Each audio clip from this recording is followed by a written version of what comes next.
Okay, we're going to talk about section 2.2, graphical displays of data. So basically data that's being displayed graphically.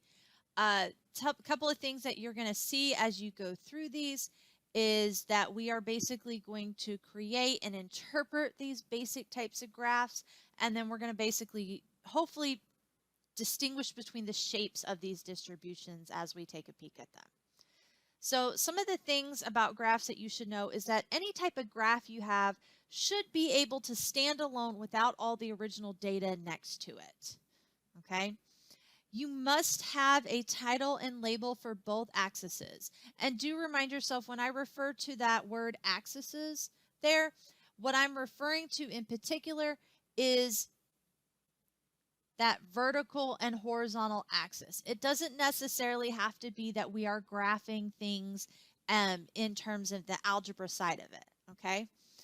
And then we've got, when appropriate, you might want to add in a legend, a source, also sometimes known as a key, just to kind of let us know how to read the data. If also appropriate, sometimes you might want to include a date. A date is very helpful to have it stamped on there in case you might have data that can expire. Okay, so let's start with a pie chart. I'm not going to go into 100% of how to create a pie chart and go completely mathematical in it, but what I do want to do is cover the big main ideas. I'm going to use a pie chart for qualitative or categorical data. I don't want to put anything that's numerical in with this. Do remind yourself that normally with qualitative or category data, we can add up and attach a number to something, like how many people said red, how many people said blue, how many people said green. And that number of how many people said those answers is where the number side of it comes, okay? So you will need to know those frequencies of how you got through them. Also, when you are looking at a pie chart, you will need those relative frequencies. Again, keyword there is a relative frequency, meaning that you do need to know the total and how many times it shows up. That fraction side of it, you're going to need to take that and multiply it by 360 degrees because a circle is 360 degrees. And what that's going to do is that's going to divide your circle up into the right kind of angles for each side. So you don't want to ever have one wedge or angle in the pie chart, say like to be 1/4, and it be smaller than actually 1/8. And we know that 1/8 is smaller than 1/4. Okay. But again, not going into a lot of detail on those. That's as much as I'm going to give you on a pie chart. You guys know what they look like. If you see them, you know which one's a pie chart. Bar graphs, on the other hand, there are a lot of different types of bar graphs. Okay, so there's a basic bar graph, but then there's even more. One of the characteristics of when you are going to use a bar graph is normally a basic bar graph is going to have qualitative data. It's got categories involved. Now, when I have a category type of data, then I can maybe display it in a Pareto chart, which is basically a bar graph in where those bars go from the largest to the smallest. Normally, these are things that have nominal data.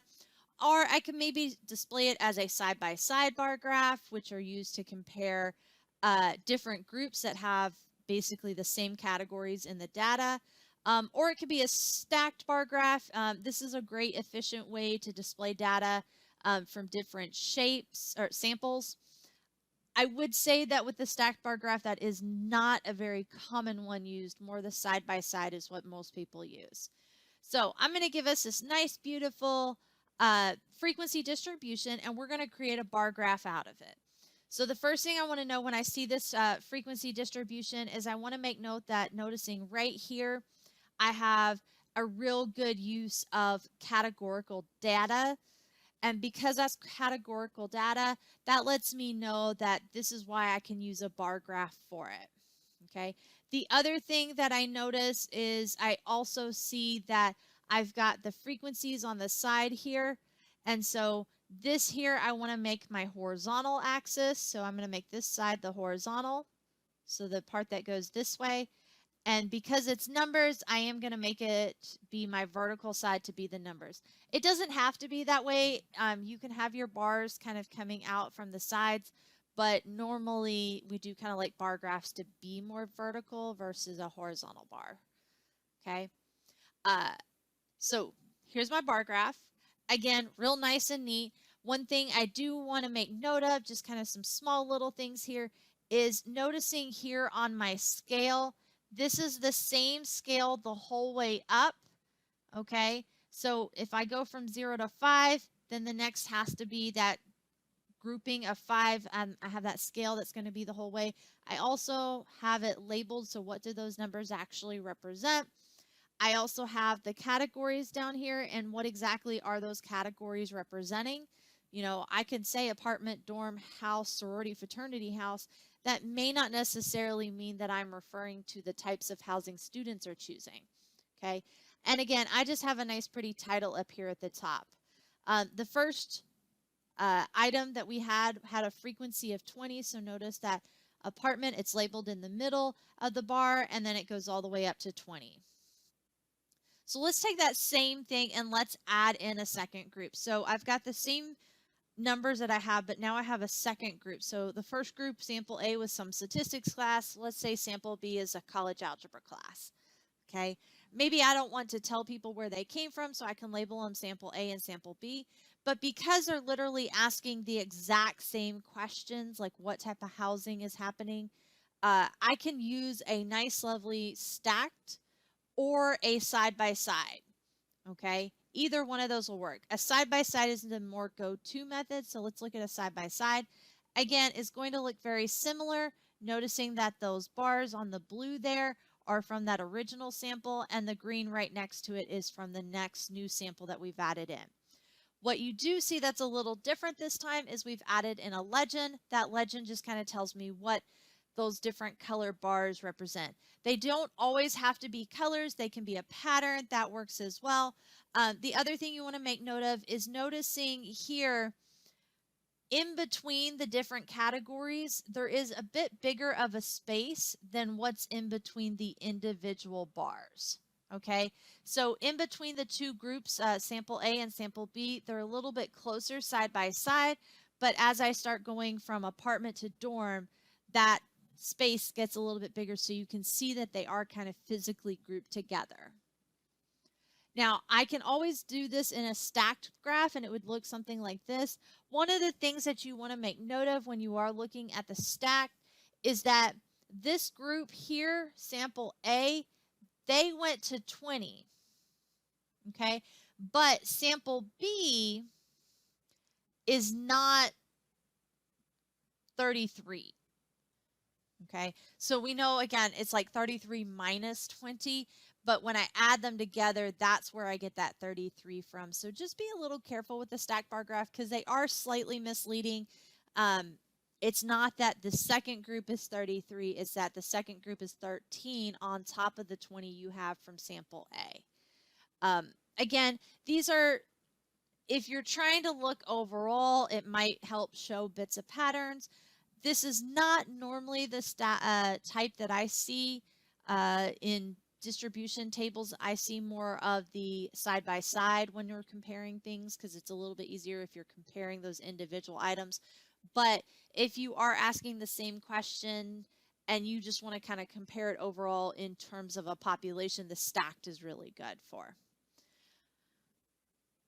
So let's try histograms. So histograms, we have kind of different ways of histograms that we can use. We can use a frequency histogram, which again is normally just what we say is a regular histogram. It is a bar graph, but it's a bar graph where we have quantitative data. Okay. Now there is frequencies and then there's relative frequency histograms. Again, they both are given that common name of a histogram itself, but what's different between them is that vertical side is going to be one or the other. So some of our characteristics of our histogram is they're bar graphs, and it's basically a bar graph of that frequency or relative frequency distribution table that you've made. So you gotta make that table first. The second thing is the horizontal axis is the real number line. Again, it is always that bottom is going to be numbers, and it's pretty much only ever done with what we would say is numerical data. The width of each bar should represent exactly what the class width is on that frequency table itself. All the bars should be the same uniform, so you shouldn't have one skinny bar and one fat bar. They should all be the same width the whole way. In a histogram, one of the things that you have to remember is that all the bars should touch. If they don't touch, you're not looking at a histogram, you're looking at just a bar graph. Okay, and the height of each bar should represent that frequency or relative frequency of each of the individual classes. So let's take a peek back at our last video. We had a frequency distribution with 3D TV prices. So let's look at that. And we did a lot of work on that one. We broke it down into classes. We made our frequencies. We had our midpoints, and we had our class boundaries. We also did relative frequencies. So if you're not knowing where all of this information is coming from, please go watch the previous videos so you can see those. Now, the thing that you kind of want to do when you're doing a frequency distribution histogram or a relative frequency distribution histogram is you want to make note of these two things here. Okay? These two things are how you're going to label your horizontal axis. Okay? So this is going to be your horizontal axis. It's only going to be one of them. Don't pick both, just pick one. You're either going to do midpoints or class boundaries, and that's going to be that horizontal bottom. Your frequency or the relative frequency, that is going to be your vertical axis. These classes, basically, you can just forget them. We don't really need them when we're doing a histogram. We only need it to get those midpoints or class boundaries. Okay? So here's a nice lovely histogram of all that data we just made. Again, we can see that our bar width here is 100 because what's the difference between here and here is 100, which is the same here and here. Notice down here at the bottom, I am using midpoints, so this is the one with midpoints. Notice that the midpoints are in the middle of the bar graph itself, so in the middle of each bar is that midpoint. Okay. And again, noticing on that side, I am using frequencies itself. Now, here's another histogram that you can see here. This one is done with class boundaries instead. And notice that because I'm doing boundaries and not midpoints, I am labeling them here on the edges of each bar what they actually represent. Again, I can still see that that class width is going to be 100 as I'm taking in between these two numbers is 100. And again, I still have my frequencies out to the side. One thing that you do want to be aware of as you are making these histograms is if you're using frequencies, be very careful what you're doing right here. So normally we start most of our vertical axes at 0. You'll notice down here on the horizontal axis, this side of it here, I did not start at 0 and I did label it as whatever I'm starting it as. So don't assume that this has to be 0 and that you have to like scoot the graph over to 1499.5. You can just label it where you want because basically we're taking it and we're just kind of focusing in on this area. You've kind of done the vertical axis is always going to stay at 0, but the horizontal axis, you just kind of shifted it to where it's instead of now at 0 there at that bottom, it's now that 1499.5. Okay. I can literally do the same thing, but I can make one small change on the side here. Instead of it being frequencies, I can change it to relative frequencies. Now, with relative frequencies, that does involve that little bit of extra work. And again, watch the previous video if you need to go back over it. So these are the relative frequencies we found last time. And you'll notice when I made those relative frequencies, I wrote them down in a fraction form, a decimal form, and a percentage form. Okay, all three of those are really great. Make sure that you're reading on every single problem which one it is that it's asking for in particular. So if I am doing a bar graph, when I look at these here, I don't actually want to put those fractions. That's really going to make things really kind of messy if you do the fractions. Because notice here I have 1/4 and I have 1/5. They're not consistent. But what I do want is either the decimal side of it or the percentage side. Either one of those is going to work really great for a histogram. And again, I can do either one. It's not going to matter. Okay, so I've done it with the percentages. A couple of things when you are dealing with percentages, just make sure that you are using the percent sign somewhere. Okay, if you do it on one of these, so if you say 0%, then you need to continue all of these with percentages. If you say 0, 5, 10, 15, 20, then out to the side here, just like you've done with the prices in dollars, you'll need to put the percent that these are percent numbers. Okay. Just make it sure that it's consistent. I do suggest that if you are using percentages that each one of these numbers have the percentage sign, because a lot of people forget to read these labels, but they're very important. Okay.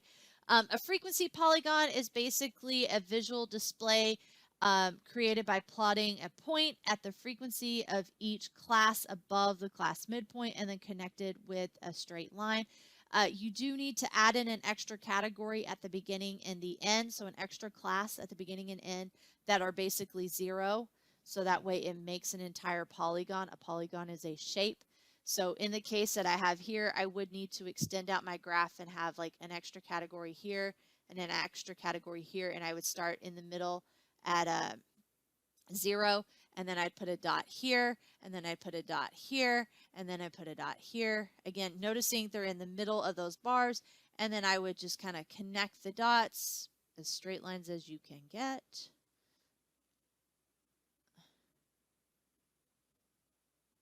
And then again, this last one down here, we start at 0, we always go back to 0. And what you've done is you've actually just made a shape.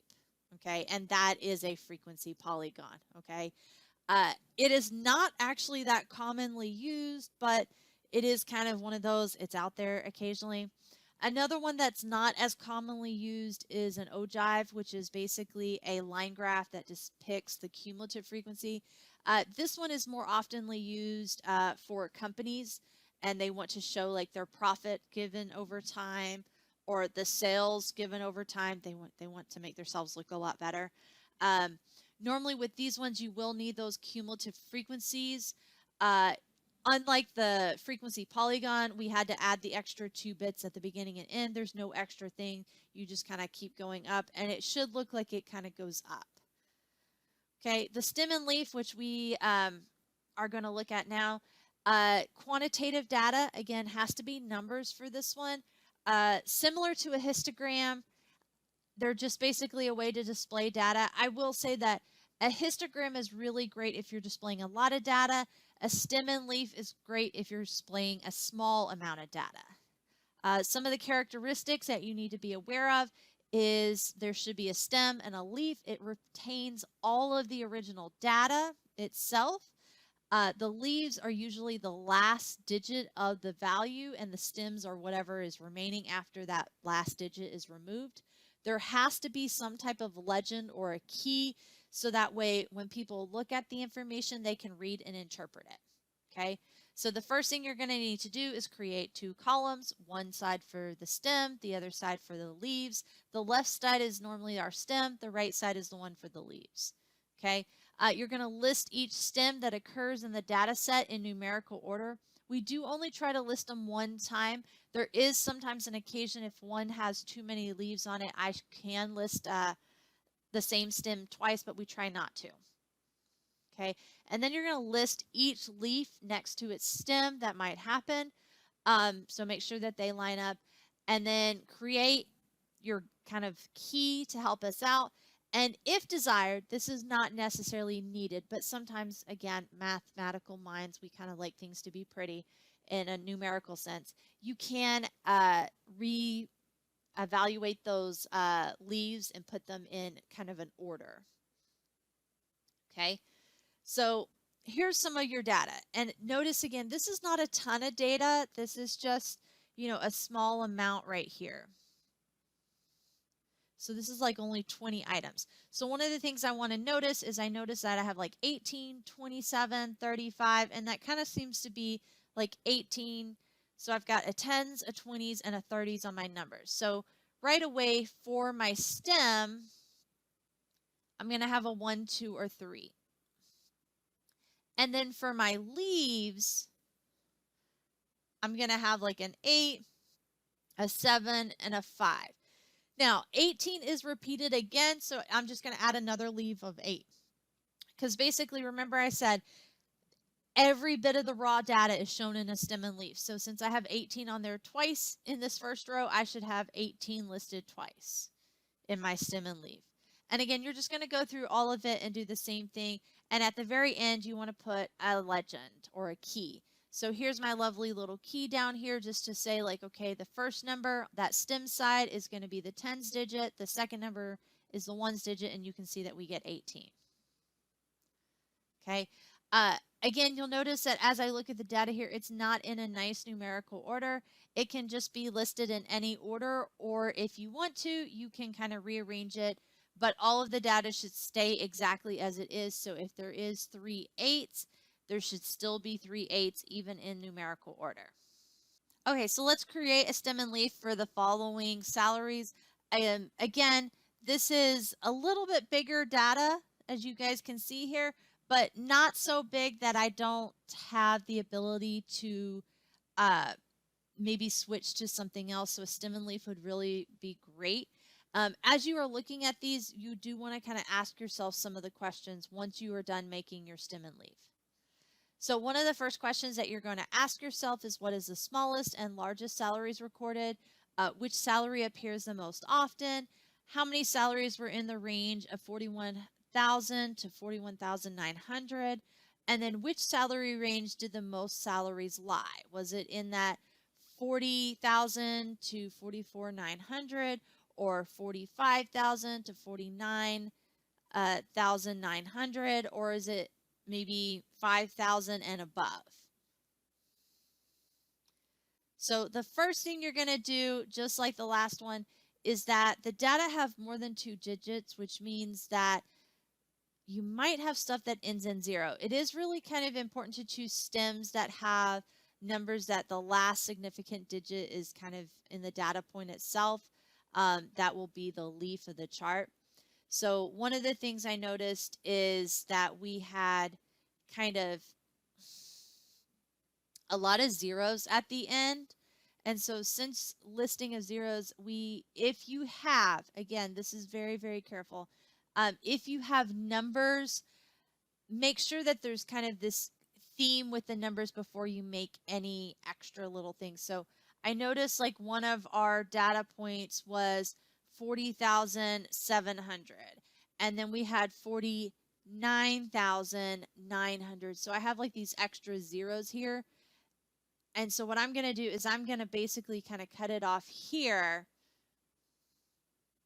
Okay.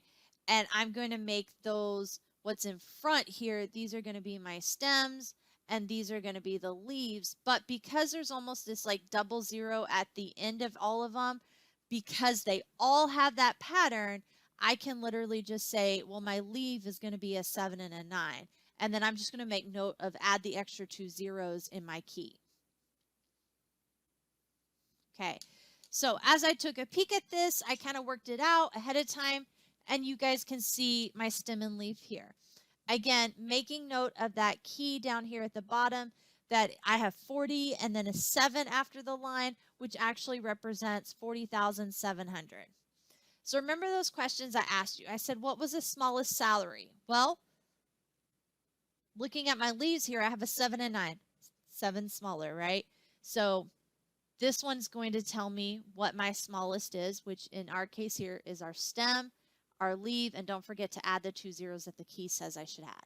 So 40,700 is my smallest. My largest kind of comes from down here, and again, it's only by itself. So I have 51,500 is my largest salary. Okay. Is there anything that appears more than one time? Well, I notice that there's 2 double 3s here. Nothing else seems to be repeating in any of the leaves, so that looks like for our second question that we asked, so this was our A. Our second question we asked was what appears the most, and that would be that 46,300. Okay. Now, the third question we asked was basically what was in between that 41 and 41,900. That would be my stem here. So that's third question, part C. Notice there's no leaves here. Everybody see that there's not a single leaf. So since there's no leaves here, we can basically say that there is no items that are 41,000 in their listing. And the last thing, our question D,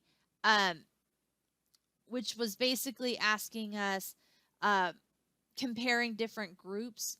As you compare your groups, one of the things I begin to notice as I'm comparing is you kind of want to look at the items that they talk about. Okay. And so with those, we are looking in those certain ranges itself, and you're going to need to count how many leaves are within that range. So one of them had from 4,500, which would be here. There's my 4,500, all the way to 49. Okay. And it was 49,900 is kind of what it went to, right? And you can basically see that this is kind of where a good chunk of it actually is. This seems to be where the most leaves are. This is kind of not as many leaves. And again, above 50,000, there's not as many either. Okay. So you can kind of use that to help us out. Okay, so let's talk about a dot plot and a line graph. Again, I'm just only going to go over these quickly. A dot plot is very similar to a stem and leaf, but instead of doing the stem and leaves, you've got dots instead. Again, only use it with small amount of data. A number line, again, used for data of measurement over time. Normally, we put the time being that horizontal axis, and the vertical is whatever the variable is that we are measuring. Straight lines are used to connect the points, and they're really great. You see those an awful lot in business. If you go into any algebra class, you do a couple of line graphs as well. Okay, so to construct a line graph, guys, don't overthink these.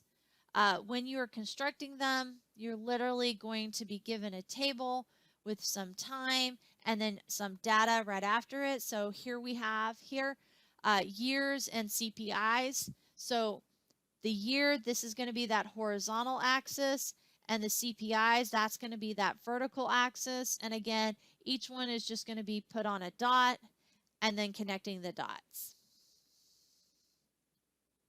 Okay, so a summary of everything we kind of learned in this video is that we look at qualitative data. That's data that's categorical or wordy.